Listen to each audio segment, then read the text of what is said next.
I find myself talking with students every single day about 3 grammar rules that are really important. Now, these 3 rules I think are going to occur about 5 times on any SAT section 2.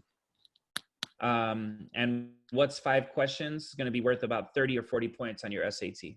So a strong argument can be made that knowing these 3 rules will boost your SAT score by 30 or 40 points.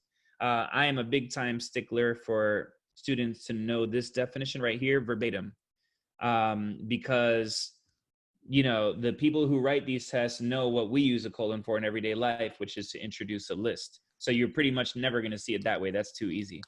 But you'll get a situation where the first part is an independent clause. The second part is anything that describes the first part.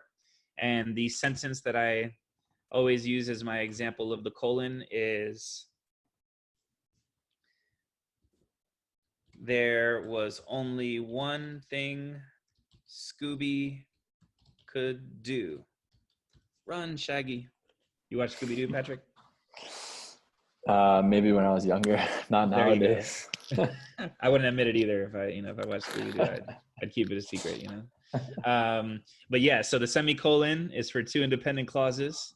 And then for the long dash, one of them is a colon, 2 is a set of parentheses. So if that seems a little complicated, it is. And so that's why they're going to give it to you on purpose, to kind of try to trip you up. So you got to know these 3 rules really well. So if you see one long dash in a situation, then you refer to the colon rule and check whether the first part is an independent clause and whether the second part is anything that describes the first part. Now, when we say anything in grammar, we mean 3 things. We mean an independent clause. A clause has a subject and a verb. John went to the mall will be an independent clause. It has a subject and a verb. John went, and it sounds like it finishes. A dependent clause is just like an independent clause with a word in the front. So if I said John went to the mall, a dependent clause would be since John went to the mall, or after he went to the mall, or more complicated, the reason why John went to the mall. So it has a subject and a verb, and it either sounds like its own sentence or it's got an extra word in the front, so it's kind of hanging. Because if I said since John went to the mall and I just paused, everyone listening on the Facebook Live would maybe say, what? Since John went to the mall, what's going to happen? Right? And that's the point of a dependent clause. It can't be its own sentence because it's kind of hanging that way.